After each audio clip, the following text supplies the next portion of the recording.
Hello and welcome to another episode of today's GK. I am Pooja Divedi, and in this segment we bring to you objective questions which are helpful from the point of view of prelims. So let's begin with our practice question first. Look at the question. Consider the following statements about East Asia Summit. It is an ASEAN-centered forum dealing with issues relating to security and defense. Second, East Asia Summit does not have any members from outside Asia. Which of the statements given above is or are correct? A. One only. B. Two only. C. Both one and two. D. Neither one nor two. So I hope you have answered it correctly in the comment segment. Let's begin. The correct answer for this question is A. One only. So recently, India's External Affairs Minister S. Jaishankar has represented India at the 15th East Asia Summit. The East Asia Summit is a premier forum in the Asia-Pacific region dealing with issues relating to security as well as defense. It is an ASEAN-centered forum, so it can be chaired only by an ASEAN member. Since its inception in the year 2005, it has been playing a significant role in the strategic, geopolitical as well as economic development of entire East Asia.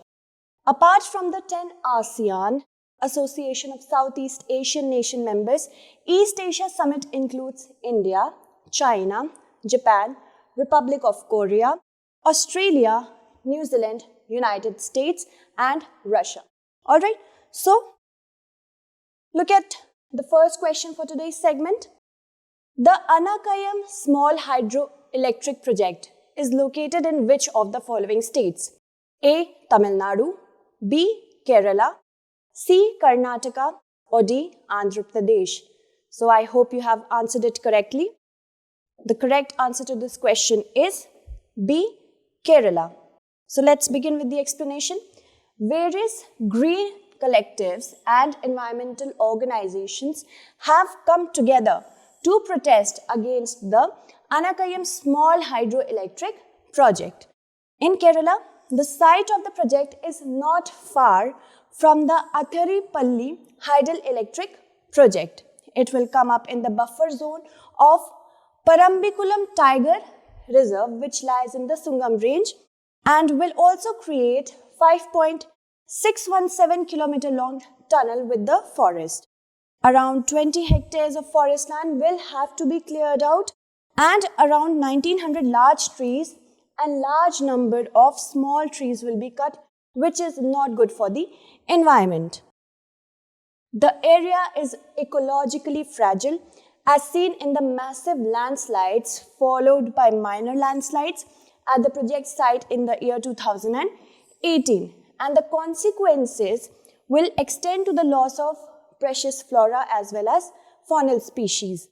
It was granted approval without obtaining permission from the local Kadar tribe, which holds the right of community forest resources as per the Forest Rights Act of 2006, of which we talked about yesterday. The site of the Hydel project comes within the 400 square kilometers of forest land that were given as CFR to the Kadar tribe, which has the responsibility to protect as well as conserve the entire habitat. Now, look at the next question. With reference to Shapar virus, consider the following statements. First, it can spread through human-to-human transmission. Second, it belongs to the same arenavirus family that causes Ebola virus disease. Which of the statements given above is or are correct? A. One only, B. Two only, C. Both one and two, D. Neither one nor two. So I hope you have answered it correctly. The correct answer is C. Both one and two. So a rare Ebola-like illness that is believed to be first have originated in rural Bolivia in the year 2004 can spread through human-to-human transmission, and the biggest outbreak of the Shapar virus was reported in the year 2019 when there were instances of transmission where 3 healthcare workers contracted the illness from 2 patients in the Bolivian capital of La Paz.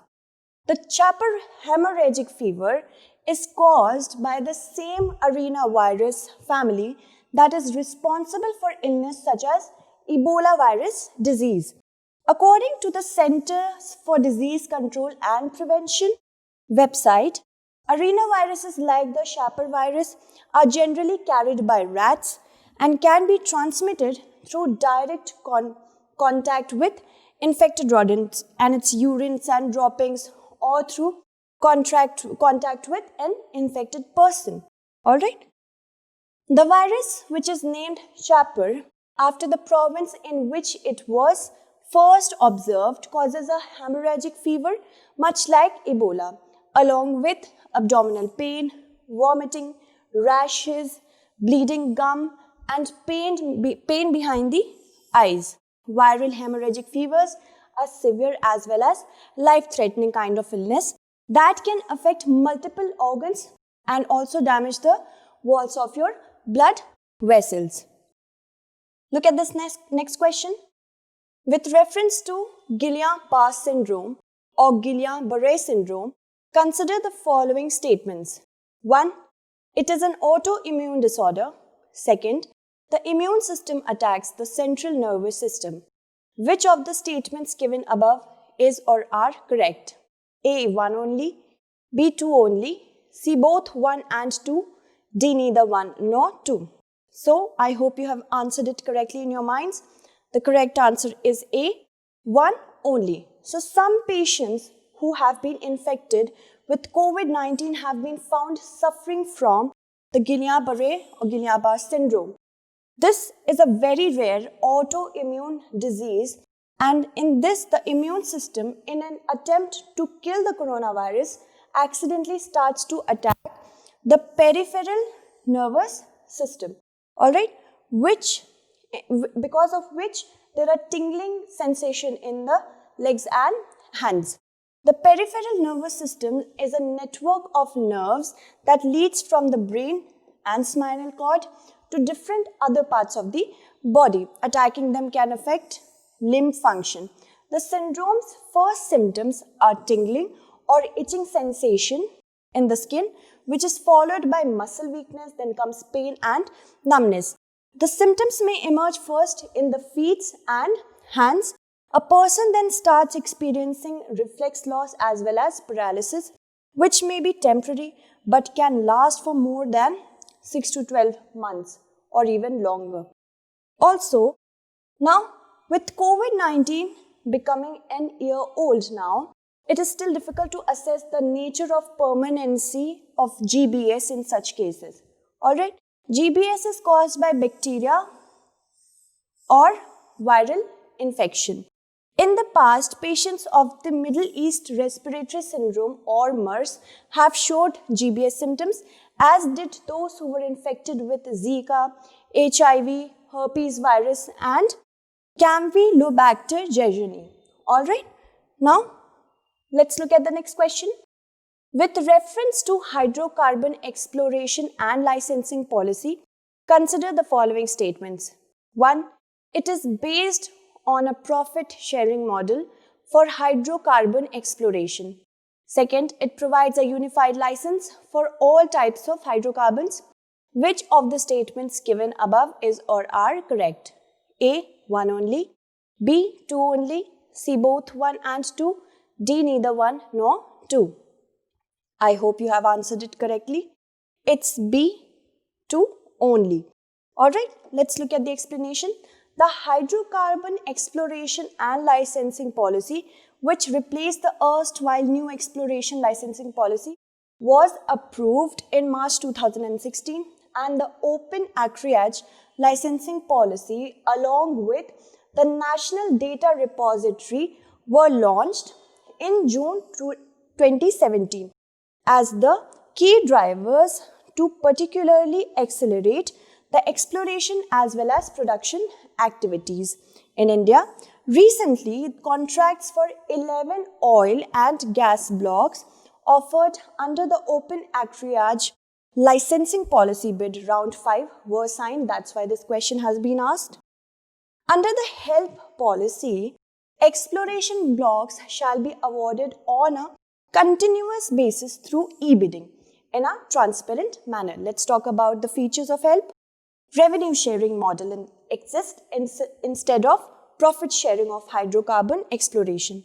Under revenue sharing model, the government shares accrues immediately on production, unlike the cost recovery where the contractors first claim its cost before splitting the leftover profits, if any are left. Unified license are there for all types of hydrocarbons, hence statement 2 is correct. Freedom to carve out acreages of choice under open acreage licensing policy bid rounds. Full marketing is available as well as pricing freedom of gas also is available. Alright, under open acreage licensing policy, companies are allowed to carve out areas they want to explore oil as well as gas in. Companies can put in an expression of interest for any area throughout the year, but such interests are accumulated thrice in a year. The area sought are then put on auction. Let's talk about National Data Repository. It is a government-sponsored E&P data bank with state-of-the-art facilities and infrastructure of preservation, upkeep, and dissemination of data to enable its systematic use for future exploration as well as development. Following are the data that is being stored in the NDR: seismic data, well and log data, spatial data, other data like drilling, reservoir, production, geological, gravity as well as magnetic. Having an NDR for India has helped in enhancing prospects of petroleum exploration and facilitating the bidding rounds by improving the availability of quality data. Now look at this next question.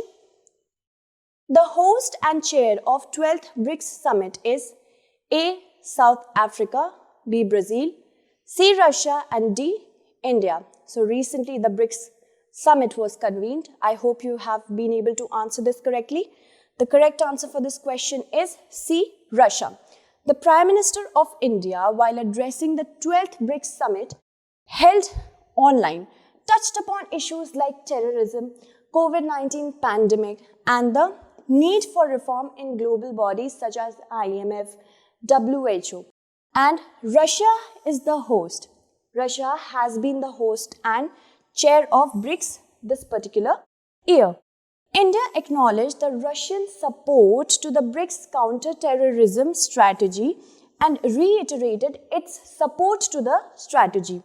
India raised the issues of credibility as well as effectiveness of the institutions that were necessary for global governance and urged for support from the BRICS partners. As well as India addressed the issue of cooperation among the BRICS nations on the production of vaccines for COVID-19. Referring to the post-COVID economic hardship of the world, India said that BRICS nations have a lot of potential to bring back the economy. BRICS countries will play a significant role in the recovery of the post-COVID world, as 42% of the world's population reside in the BRICS nation, and the economies are the major engines of the world, and these are emerging economies. India also highlighted the scope of increasing trade among the BRICS nation. India introduced Atmanirbhar Bharat or self-reliant India to the BRICS nation and said that the Atmanirbhar Bharat campaign is based on the subject that a self-reliant and resilient India can become a force multiplier for the post-COVID world order. Alright, now let's look at the next question. Which of the following member is not a member of the Shanghai Cooperation Organization? So recently SCO has also been convened. A. Kazakhstan, B. Uzbekistan, C. Kyrgyzstan, or D. Afghanistan. So I hope you have answered it correctly. The answer is D. Afghanistan. Shanghai Cooperation Organization is a permanent intergovernmental international organization with its headquarters at Beijing, China?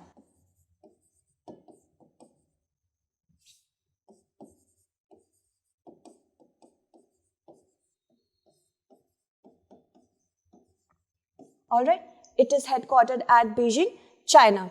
It is a Eurasian political, economic as well as military organization which is aimed to maintain peace and security as well as stability in the particular region. It was created in the year 2001 and its members are Kazakhstan, Russia, Tajikistan, Uzbekistan, Kyrgyzstan, India as well as Pakistan. If we talk about India and Pakistan, they became members in the year 2017 in Astana Summit of Kazakhstan. Let's move on to the next question. Parambikulam Tiger Reserve is situated in which of the following states? A. Kerala, B. Tamil Nadu, C. Karnataka or D. Andhra Pradesh? I hope you have answered it correctly. It's A. Kerala. Let's move on to the explanation. Parambikulam Tiger Reserve is a well-protected ecological portion of Neliampathy Annamalai landscape of the southern western Ghats in India. It is located in the Palakkad district of Kerala and there are certain tribes which are residing here such as Kadar community. And if we talk about Parambikulam Tiger Reserve, it is in the IUCN category 4. Alright, so we have talked about Parambikulam. Now we will move on to the next question. Eramatti Dibalu Bora Caves recently seen in the news is located in A. Rajasthan, B. Bihar, C. Kashmir or D. Andhra Pradesh. So the correct answer for this is D. Andhra Pradesh. The Indian National Trust for Art and Cultural Heritage is making efforts to get recognition for a geopark for Vishakhapatnam, Andhra Pradesh, consisting of Eramatti Dibalu or red sand dunes, natural rock, Bora caves as well as volcanic ash deposits. Now look at the next question. Recently, a study on online education woes was done by A. Tata Institute of Social Sciences, B. Niti Aayog, C. Ministry of Education or D. Azim Premji University. The correct answer for this question is D. Azim Premji University. A recent study by Azim Premji University on the efficacy as well as accessibility of e-learning has highlighted various challenges which are involved in online education in the country, which is definitely foreseeable looking at the lockdown that has been induced by the COVID-19 pandemic. Now, moving on to the next question. Dr. B.R. Ambedkar called which of the following provisions of the Indian Constitution as the soul of the Constitution? A. Article 14 to 18, right to freedom. B. Article 368, amendment to the Constitution. C. Article 32, right to constitutional remedies. Or D. Directive principles of state policy. So we have yesterday only talked about this particular article. The answer for this question is C. Article 32. So Ambedkar called Article 32 as the heart and soul of the entire Constitution. It was made so because a mere declaration of the fundamental rights has given no empowerment to the citizens of India until and unless they are enforced properly. Alright, now look at the practice question for the next segment. Nikshay and Saksham project is related to which of the following disease? A. Tuberculosis, B. HIV/AIDS, C. Malaria or D. COVID-19. So, please comment the correct answer in the comment box. I am concluding the segment for today. Tomorrow I am going to turn up with another segment. Thank you so much for watching.